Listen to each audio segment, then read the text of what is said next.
President Yoon Suk-yeol has created a new presidential office to better coordinate policies and reshuffled all of his senior secretaries, hoping to boost his policy drive.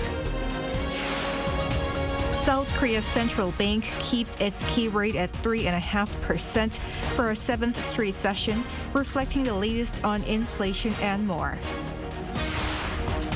Israel and Hamas agreed to extend their truce in Gaza for a seventh day to free more captives. It's November 30th, 2023. This is News Center. Good evening. Thank you for joining us. I'm Yoon Jung-min. We start with a major reshuffle today at the Yongsan office. President Yoon Suk-yeol has created a new presidential office to better coordinate policies and make sure they are in good hands.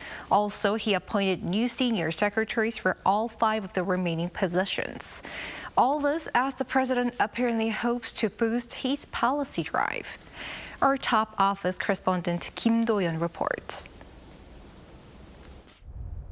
President Yoon Suk-yeol on Friday launched a new group for policy planning that will report directly to him as part of efforts to strengthen his policy drive.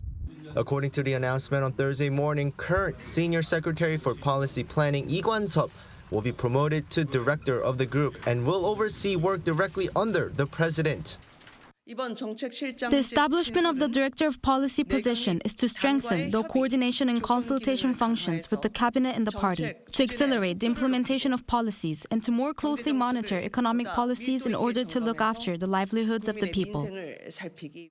Previously, only the Chief of Staff and the National Security Office worked directly under the president, with the Chief of Staff overseeing policy planning. The Director of Policy will be in charge of Senior Secretaries for Economic and Social Affairs, formerly under the Chief of Staff, as well as the soon-to-be-created Senior Secretary for Science and Technology. He will also be looked at as a level of minister. Current economic indicators show recovery, but people are still facing difficulties. I'll prioritize taming inflation and use all available policies to do so. This new office, while new for this administration, has been around under previous presidents. In fact, it was a role that President Yoon scrapped as he took office to minimize the size of the top office, but the revival shows President Yoon is motivated to put more effort into pushing policies harder. On top of this, President Yoon has new senior secretaries for all 5 remaining senior secretary positions who will start their roles next Monday. For public relations, former presidential spokesperson Lee Jong-seok has been promoted. For political affairs is also a promotion as Han Ho-seok, former secretary for state affairs monitoring, will take on the role. For civil and social agenda, Hwang Sang-moo, the former main anchor for Korea Broadcast Systems News, has been named. For economic affairs, Park Chun-seok and Chang Sang-yoon for social policy.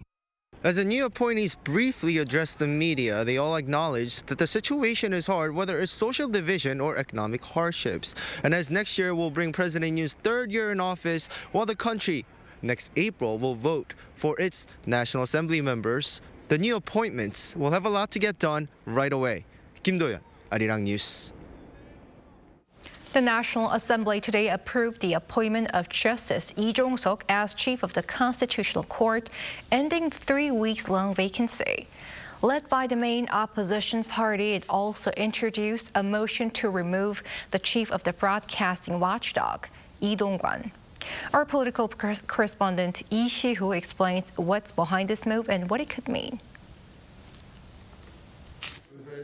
During a plenary session on Thursday, the National Assembly gave its consent to the appointment of Lee Jong-seok, a current justice on the Constitutional Court of Korea, as the top court's new chief.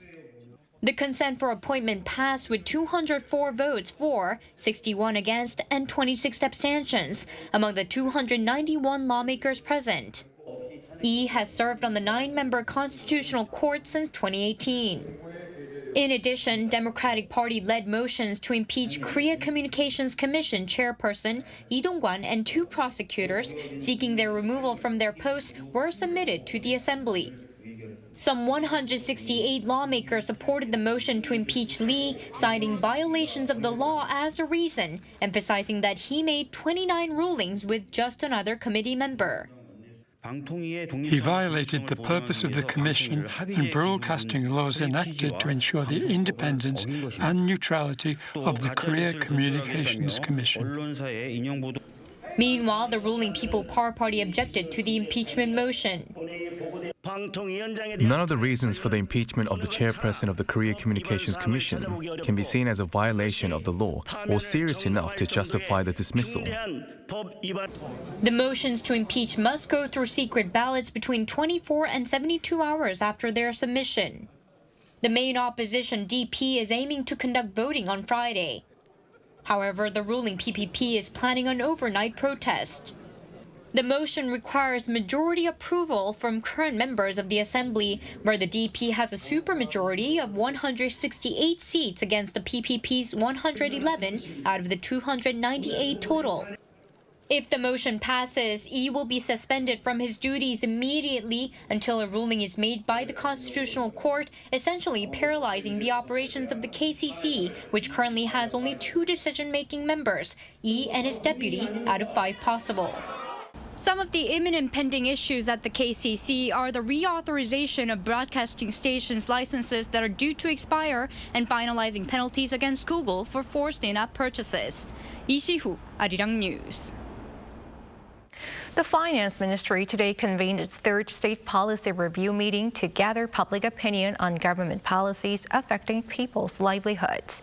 Presided over Finance Minister Chu Kyung-ho, 50 regular citizens took part, including victims of housing lease fraud and franchise business owners.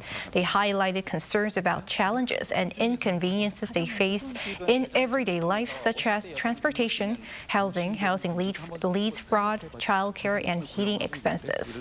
Justice Minister Han Dong-gun, Interior Minister Lee Sang-min, and other ministers and related officials also participated to respond to audience questions and outline directions for future policies.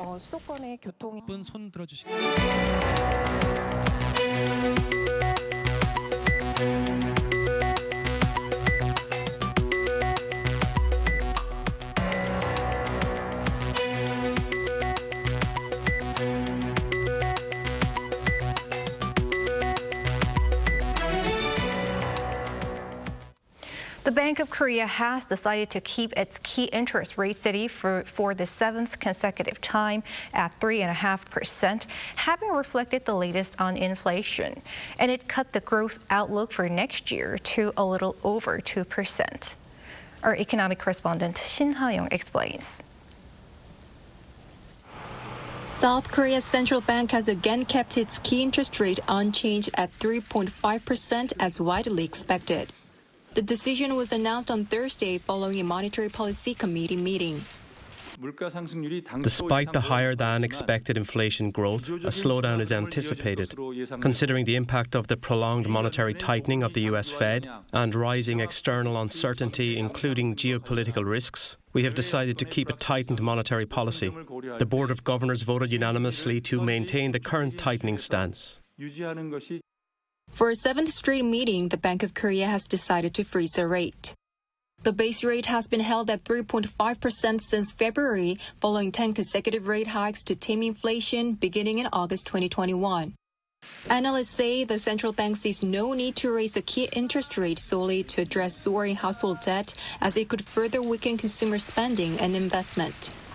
Meanwhile, the BOK on Thursday maintained its economic growth outlook for this year at 1.4%, while it slashed the outlook for next year by 0.1 of a percentage point to 2.1% from the previous projection in August. Exports have been improving lately, but it'd be difficult to expect a significant increase.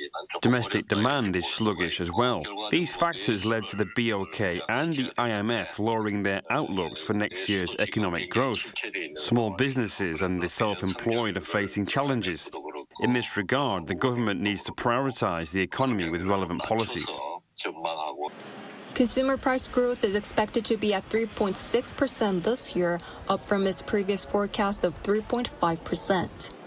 The BOK also raised the figure for next year to 2.6% from 2.4%. Inflation slowed during the first half of this year but rebounded in August, and the increase lasted until last month to 3.8%, the highest in 7 months due to higher oil costs and rising prices for some agricultural goods. The BOK governor said during a press conference that a committee member who had previously suggested the possibility of rate cuts withdrew that statement during Thursday's meeting amid a growing necessity to tame inflation. The Bank of Korea said that it will maintain high interest rates for a sufficiently long period until it's confident that consumer price inflation will slow to the target level of 2%, emphasizing that it is too early to consider rate cuts. 신하영, Arirang News. All three indexes showing the nation's industrial activities, output, spending, and investment saw a drop in October. The manufacturing sector took a notable hit as chip production fell by nearly 12%. An Sung-jin reports in detail. South Korea's overall industrial production for October saw the highest on-month fall since April 2020. According to Statistics Korea on Thursday, an on-month decrease of 3.4% in the manufacturing sector pulled down the country's overall output by 1.6%. The dip in manufacturing production is largely attributed to a sluggish semiconductor output, which fell by 11.4%. This contrasts with the rebound in August and September, when both saw an on-month increase of nearly 14%. An official from Statistics Korea said the dip is due to greater chip production recorded at the end of the third quarter. As exports increase, they tend to increase at the end of the quarter, and due to the base effect, the beginning of the next quarter tends to see a decrease. Especially with shipments in the semiconductor industry concentrated at the end of the quarter, the difference seems to be a bit more noticeable this time. The expert also said the temporary holiday in October meant fewer working days, which also affected production, adding that despite lower production volume, as prices for memory chips rose, the industry is recovering. Alongside industrial output, production and facility investment all saw a drop, while food and beverage consumption was also down due to the base effect from September's Chuseok holiday. An Sung-jin, Arirang News. Over in Gaza, Israel and Hamas agreed to extend their truce 1 day more at the last minute. Hostages had been released up until the 6th day of the ceasefire, and due to the extension, more captives are anticipated to be freed. Park Go-no with the latest. Just 10 minutes before its expiration, Israel and Hamas agreed to extend their truce in the Gaza Strip under the same previous conditions for another extra day. The Israeli Prime Minister's office said on Thursday that the truce will continue as Israel was given a new list of women and minors for potential release beforehand, though not mentioning an exact number. Israel had agreed to extend the truce by 1 day for every 10 living hostages released, and noted it would resume fighting if that condition was not met. Meanwhile, Qatar, one of the negotiators between Israel and Hamas, also confirmed the extension in a statement made by its foreign ministry on Thursday. The ministry added that negotiations continue in hope of reaching a permanent ceasefire in Gaza. Thanks to continuous efforts by these mediators, including Qatar, Egypt, and the U.S., more captives are said to be released, and more humanitarian aid convoys are scheduled to enter Gaza.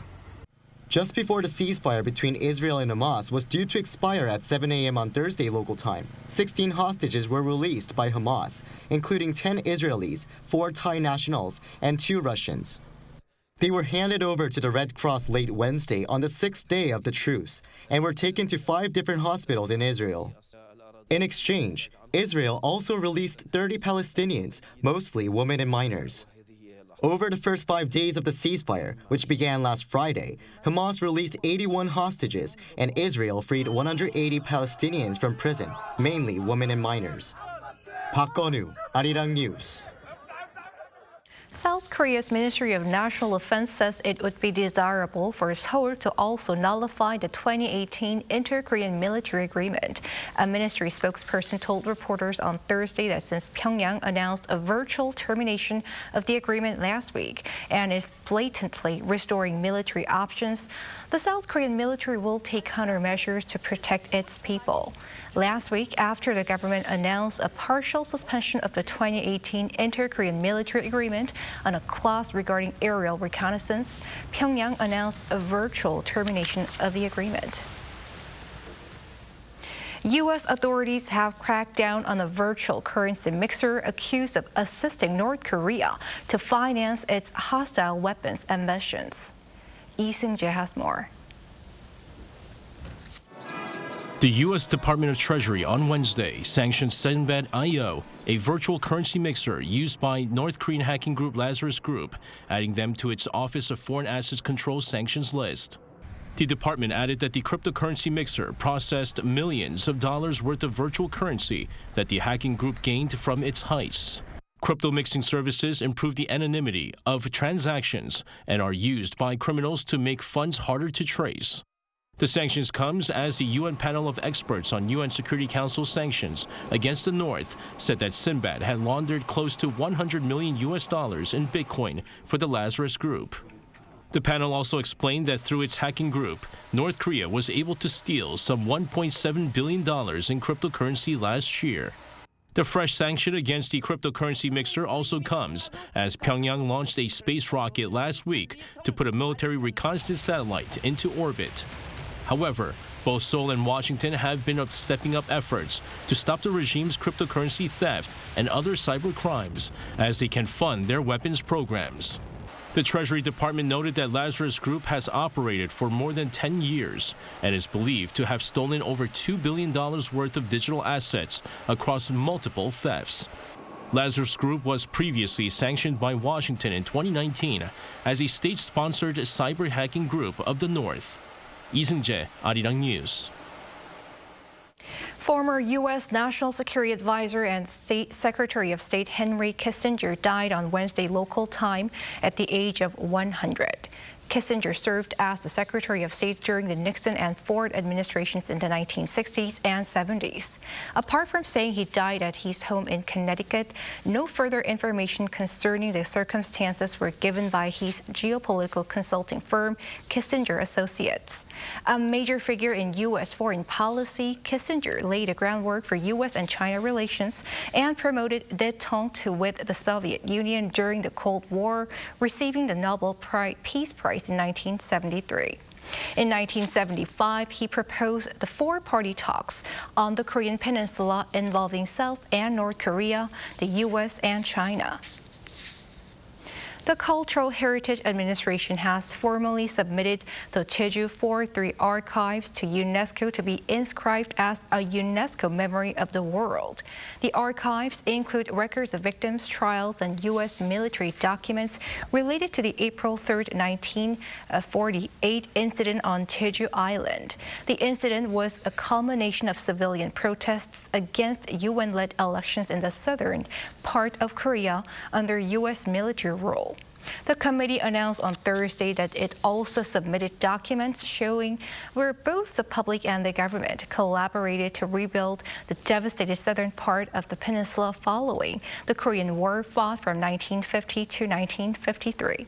If successful, each is expected to be inscribed as a UNESCO Memory of the World in 2025.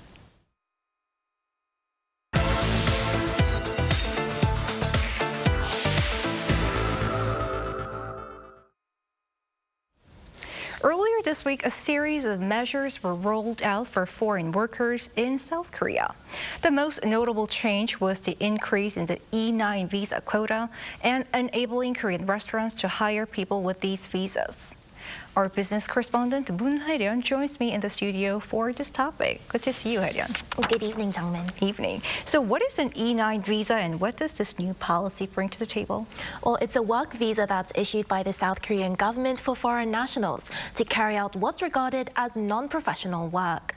It's issued to people from countries that have an agreement with South Korea, particularly Southeast Asian countries, to enable foreign workers to fill in shortages in certain local industries. This includes the likes of the manufacturing, construction, agriculture, fishery, and service sectors. There's an annual quota for the E9 visa, and the government has upped the limit for 2024 to a total of 165,000. In addition to this, starting next April and July, E9 visa holders will be able to work in the dining, mining, and forestry industries.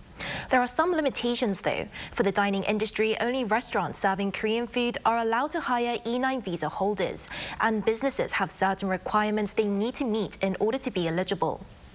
Restaurants with fewer than 5 workers must have been in business for more than 7 years, and those with more than 5 workers for 5 years. It also won't be applicable across the whole country from the beginning. The government plans to introduce it in stages, starting off with around half of the country. I want to ask you, how serious is the labor shortage in the dining industry? Well, Changmin, the aging population and low birth rate has been an issue for the country for quite some time now. And it's no surprise that this is also affecting the labor market. And ever since the COVID-19 pandemic, the dining and accommodation sectors have been struggling to find staff. I spoke to a Korean restaurant owner in Seoul to find out more about the difficulties. So let's take a listen. It's been quite a while now since we first started seeing labor shortages in this industry. You could even go so far as to say the job market has collapsed. This new government policy will be extremely helpful. He stressed the urgency of the situation and the recent trend of young people not willing to work in the food service industry. There's more demand than supply, so job seekers can afford to be picky. We desperately need anything that can help increase the workforce. According to data released by Statistics Korea, the labor shortage in the dining industry has increased more than 5-fold over the past 3 years. Earlier this year, the government expanded the job sectors open to H-2 visa holders, usually to temporary farming, to include the entire restaurant industry, and increase the working hours for D2 visa holding international students, enabling part-time weekday employment. But as the above visa holders aren't really looking for work in the food service industry, expanding the hiring pool to E9 visa holders is expected to help rejuvenate the job market. Hae-ryun, and what are some concerns about this policy, and how does the government plan to address those issues? Well, some are concerned about what this could mean for domestic workers, and others feel that this isn't enough and that more industries need to be included, such as the accommodation sector. Here's what a representative from the Korea Hotel Association had to say. Business is back to normal for hotels, but it's been difficult to hire staff that we cut down on during the pandemic. With the rising demand for foreign laborers in the accommodation industry, the government plans to revisit this sometime next month. Limitations on the number of foreign workers that can be hired are also in place to protect domestic workers. Restaurants with less than 5 workers can only hire 1 E9 visa holder, and those with more than 5 can hire up to 2. Furthermore, if restaurants fire Korean workers as a result of hiring foreign workers, employment restrictions will be put in place. With the government setting up a dedicated task force, it looks like more changes will be coming. All right, thank you for your report, Hae-ryun. It was my pleasure.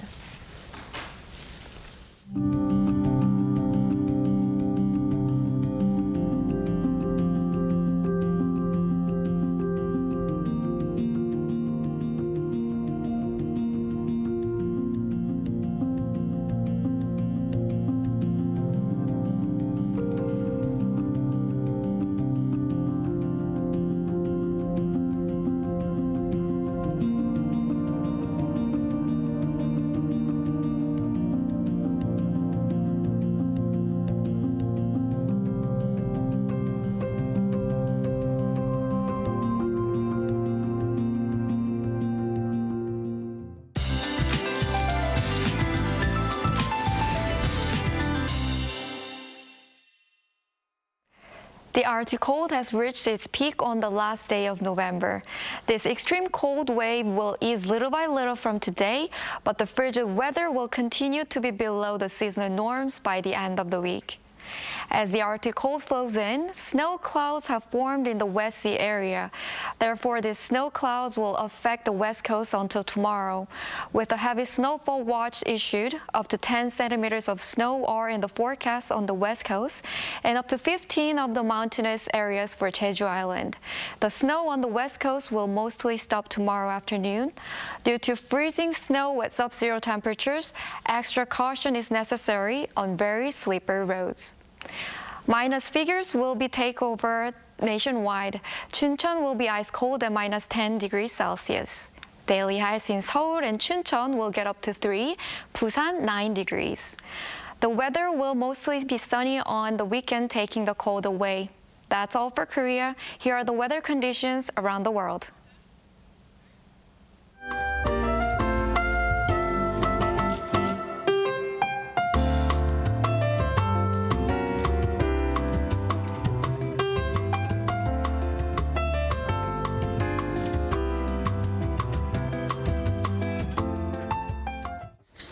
That is News Center for tonight. Thanks for watching. A panel session coming up.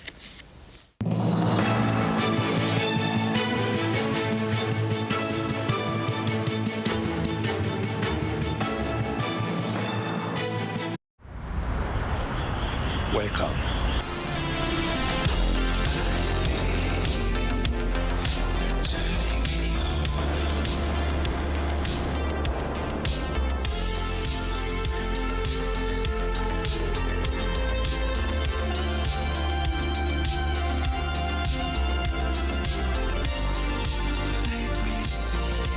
(24시간) 불이 꺼지지 않는 나라. 감당할 수 있겠니?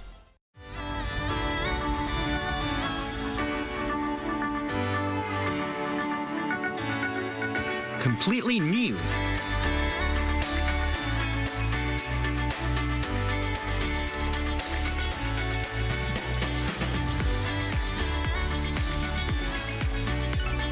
But something anyone can relate with.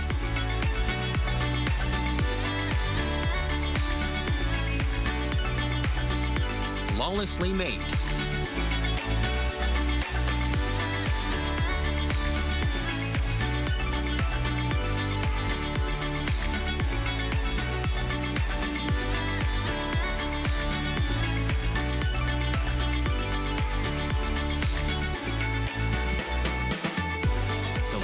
And tears that go with it.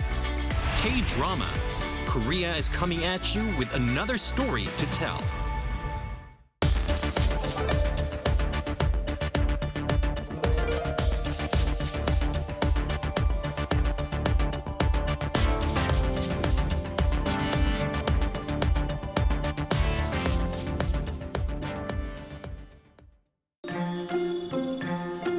Hello everyone, I'm Savitri Panaboke, Ambassador of Sri Lanka to the Republic of Korea. For people like me who is very interested to learn more about Korea, Arirang TV is a valuable source of information.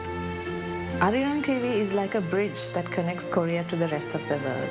I have learned so much about Korea's history, culture and people through Arirang.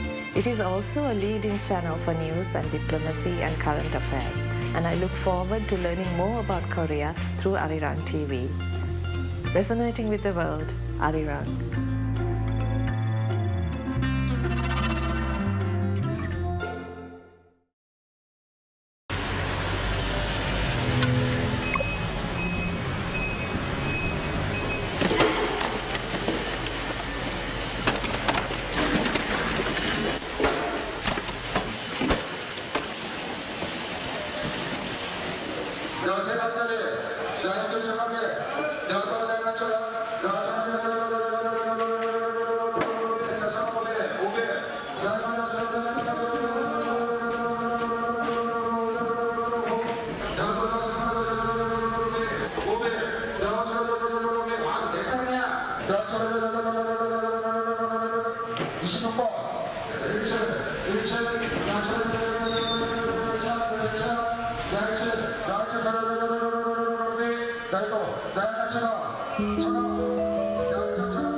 Children's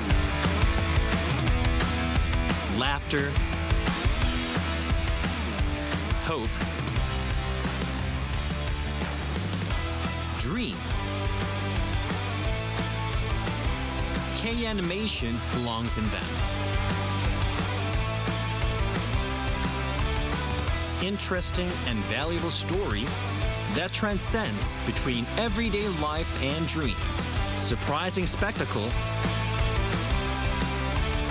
where imagination becomes real. An array of subjects catering from infants to adolescents.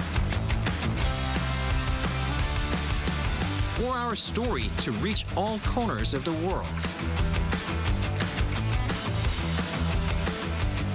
K-animation makes healthy laughter for children.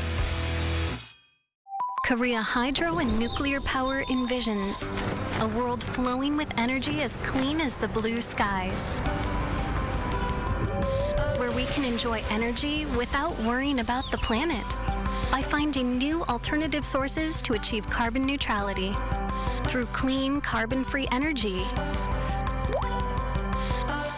KHNP is creating a new future for a carbon-free world. Korea Hydro and Nuclear Power.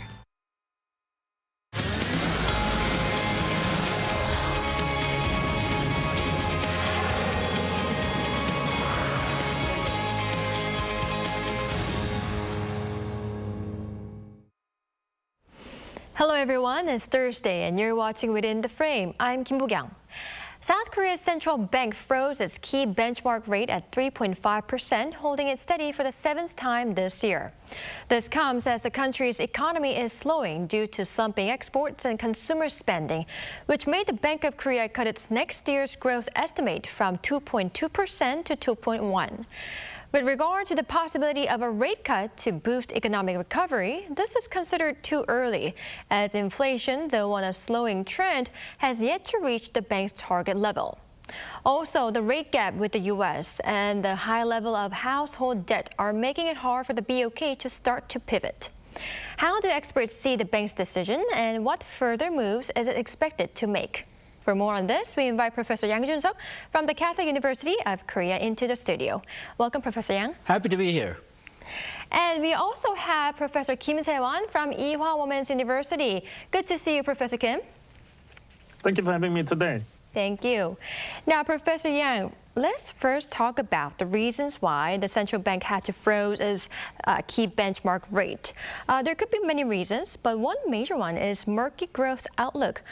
What did the BOK say about this? Okay, well, the Korean growth this year is expected to be 1.4%. That's actually the same as the last projection, but it is still about almost a full percentage point below where the Bank of Korea considers the potential growth rate to be. Right now, the potential growth rate is estimated to be somewhere in the low 2% range. The OECD is estimating it to be substantially lower, but almost a full percentage below the potential growth rate. That is, at the very least, a slowdown. It might even be a recession. Now, next year's growth, they revised it somewhat downward from 2.2% to 2.1%. That's closer to potential, but still perhaps a bit below potential. So Korean economy is expected to continue to slow for the last few months of the year and substantial part of next year. Now, while exports are going back up, luckily, household consumption and investment seems to be slowing down. We had the latest statistics from October coming out this morning, and production, consumption, and investment, they were all down compared to where it was last month, and compared to where it was 12 months ago, consumption and investment were down. So the slowdown in the economy does make it very difficult for the Bank of Korea to increase the interest rates at this time. I see your point. Now, Professor Kim, exports, like our Professor Yang already mentioned, are a major pillar in terms of South Korea's growth. And though there were some signs of recovery, exports seem to be still going through a slump due to weak global demand. Is it right? I think so. Actually, the importance of export can't be overemphasized in Korea because Korea is one of the most foreign-dependent economy in the whole world. Korea's export likely rose for a second month in November, but at a slower pace amid uncertainty over the global growth outlook. November's official trading data is not released yet, but outbound shipments from Korean economy are expected to have risen 4.7% in November on year. That would be a little slower than an increase of 5.1% in October, which was the first year-on-year gain in 13 months. Another good news is that exports of semiconductors, which is #1 export item in Korea, were on the course of post the first increase since July 2022. By destination, U.S.-bound shipments were 16% higher, but exports to China and European Union fell 2% and 4% respectively in November. It is also expected that imports likely fell almost 9% in November on year, after a decline of 9.7% in October. That marks the mildest decline in 8 months. So altogether, that would keep the trade balance in surplus for 6 straight months. The expected monthly surplus would be about $1.3 billion in November, compared with $1.6 billion in October. All right, I see. Well, it's good to hear that we are seeing slight uptick in outbound shipments, especially regarding the chips. All right, well, Professor Yang, another reason is that there are risks posed by real estate project financing. But what is this and why is it so concerning? Okay, well, the project financing market or the bond markets in general, because basically project financing is borrowing money to start construction projects. The market has been really nervous since last year when we had the so-called Legoland incident, where Gyeonggi province, even though they promised to guarantee the bonds that were used to build Legoland, they said that they were not going to guarantee it fairly suddenly. They took that back. So they said that they will guarantee the Legoland bonds again, but that really made the market very, very nervous. But perhaps even more serious is that there's a lot of high-quality bonds that are competing for money in the bond market right now. Because they had government had a very large budget deficit last year, they increased issuance of bonds. Because KEPCO had suffered very bad losses because of higher fuel prices, but controlled electricity prices, they have also generated issued a lot of bonds. Those bonds are usually considered higher quality than project financing bonds. So they have been soaking up the markets, and some of the less quality project financing bonds really had a tough time finding buyers.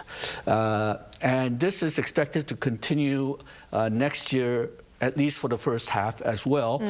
Now, the government is trying to get out of the market. They are saying that they will use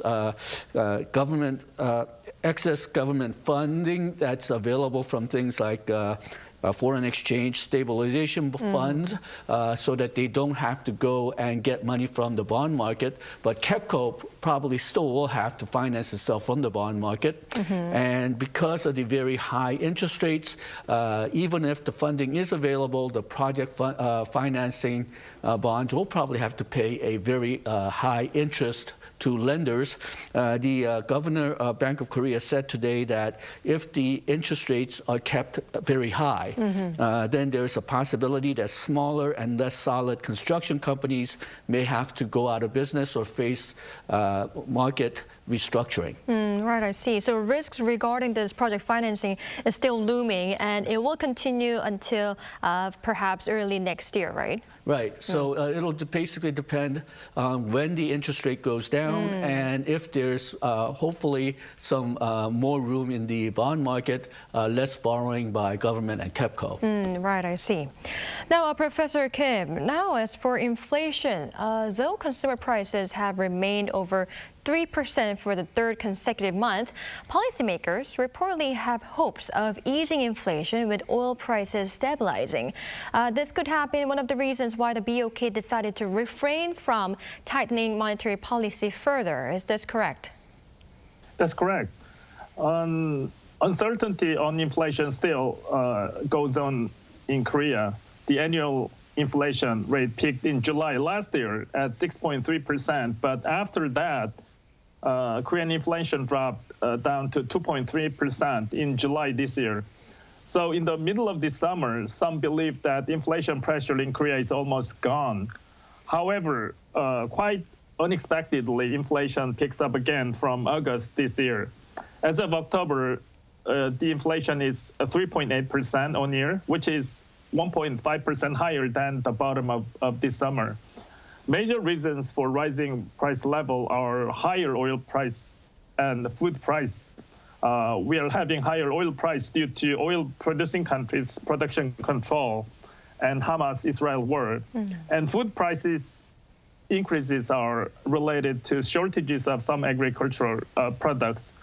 But Korean inflation is likely to ease in November to about 3.6%. as prices of oil have been falling a little bit recently, and agricultural products also have started to fall. All right, so it is forecast to maintain its underlying slowing trend.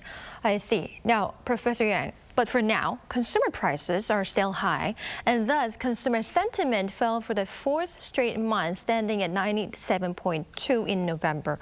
How do you see this figure? Okay, well, the Consumer Sentiment Index has 6 categories. The first is current living standard. Second is prospective, also the future. What the consumers feel that future living standards are going to be, whether it'll improve or decrease. And third category, prospective household income. Fourth category, prospective household spending. Fifth category, current domestic economic conditions. And the last item is prospective domestic economic conditions. Now, for current living standards, prospective household spending, and current domestic economic conditions, they fell with the last sentiment index. So they are somewhat feeling pessimistic about the current situation and perhaps future spending. But perhaps a bit of hope that we see in these figures is that for prospective, so future economic conditions, those points went up a little bit. So it's being reflected in other sentiment indices as well, business indices. They seem like right now the economy is at the bottom, or at least it was last month. And they are hoping that, or expecting the economic conditions to get better in the coming months. So that's a bit of hope, but we'll have to see whether that hope is realized. Right, I see. We'll have to see. Now, Professor Kim, keeping the benchmark rate unchanged is one thing, but the BOK said it will keep its restrictive monetary policy and that a pivot will not come soon. And this is due to a large rate gap between Seoul and Washington, though the won and dollar exchange rate is stable for now, right? That's correct. First of all, the slowing economic growth needs lower key interest rate by Bank of Korea. However, there are still robust inflation pressure and rising household debt, which make Bank of Korea does not cut its key interest rate. And the key interest rate gap between US and Korea are still 2%, which is relatively higher than before. That means that $1 exchange rate needs to be more rising due to stronger US dollars. However, recently, $1 exchange rate is dropping below $1,301 level. The main reason for stabilized $1 exchange rate is that it is more and more expected that U.S. Fed will cut its key interest rate sooner or later. One of the most conservative or hawk side FOMC member in Federal Reserve, Mr. Wheeler, recently signaled that U.S. Fed's interest rate cut. And then U.S. 10-year maturity treasury yield is dropping 60 basis points in a month. So as long as U.S. Fed's interest rate cut signal continues, $1 exchange rate would be continuously stabilized even with 2% key interest rate gap between U.S. and Korea. All right, I see your point, Professor Kim. Now, Professor Yang, another reason why it would be difficult to, cut the rate is because of the household debt. It reached a record high of around 1.86 quadrillion Korean won, and it is not showing any signs of going down, is it? It's not, and I think that's partially because of mistaken government policy. Now, in Korean household debt, it's tied to the housing market. Most of the household debt is used to buy housing units, apartments. And what happened earlier this year, when the BOK started to raise the rates fairly rapidly, we saw a decline in housing prices and decline in household debt. But because the government felt that the housing prices were dropping too quickly, they loosened up a lot of regulations dealing with housing loans, and that started housing loans increasing again. It also started housing prices to be increased again. So in a sense, at least with household debt and housing prices, government and BOK has been working at opposite ends. In some sense, they've been negating each other's policies, and I think that's a fairly big mistake. I think in the long run, Korean housing prices has to decrease. It's, if you look at housing prices to annual income for average Koreans, it's much higher than most other countries.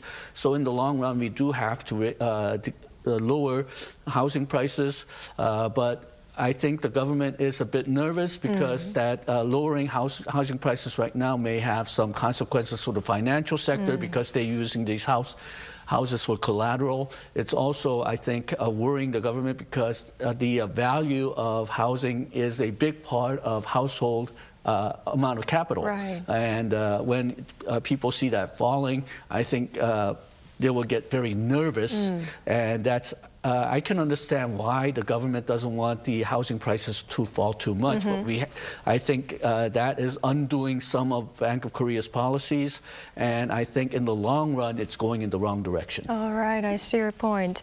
Now, Professor Kim, what also matters is, as you have earlier mentioned, the Fed's decision to whether to cut the rate.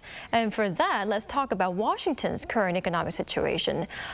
Sales of new homes fell short of expectations in October, while Texas factory activity, a key measure of state manufacturing conditions, contracted in November.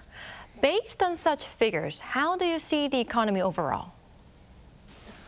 Market's expectation on when U.S. Federal Reserve cut its interest rate is focused on the first quarter of next year, between after January of next year, I mean.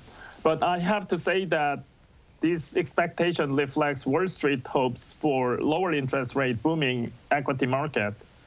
It has been said that U.S. economic growth is robust with solid consumption and employment so far, but U.S. economic activity slowed in recent weeks as consumers pulled back on spending, which covers 60% of U.S. GDP.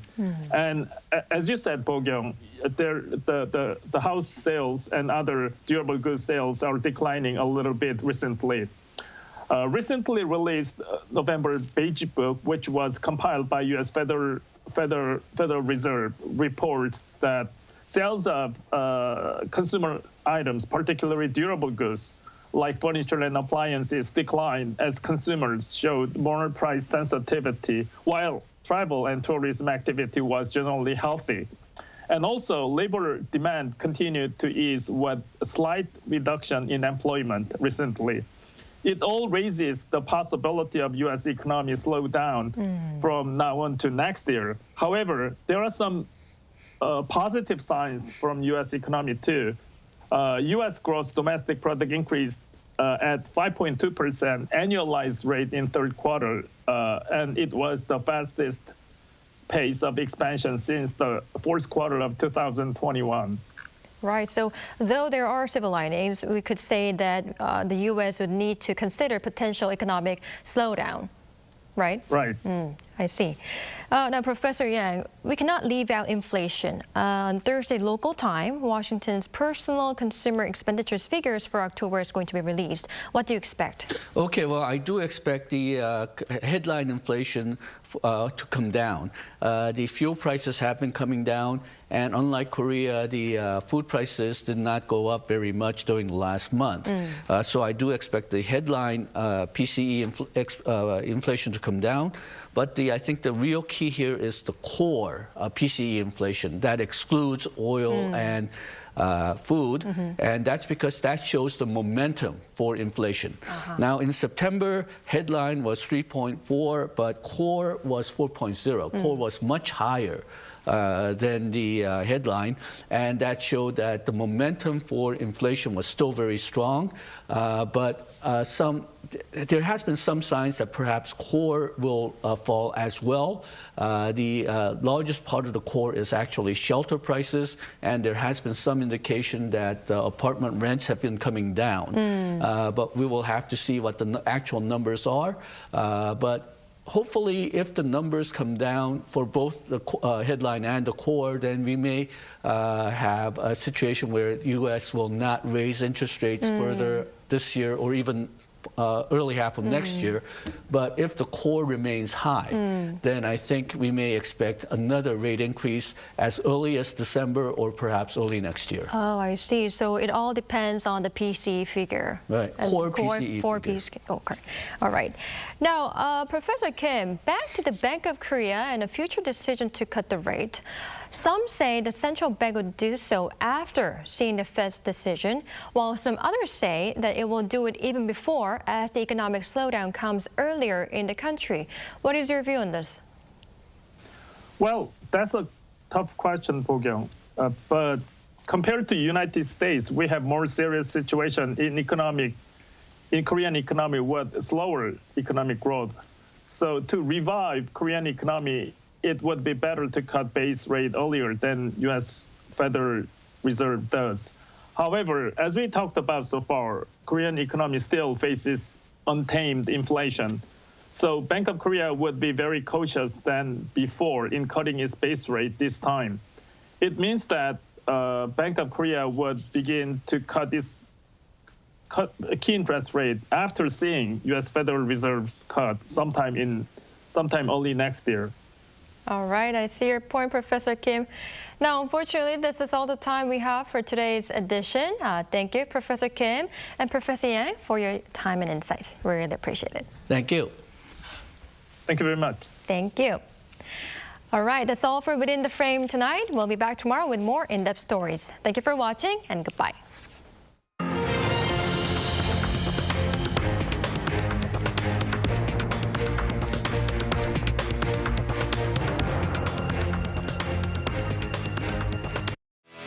Children's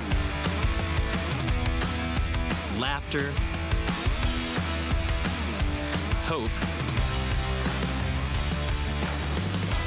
dream.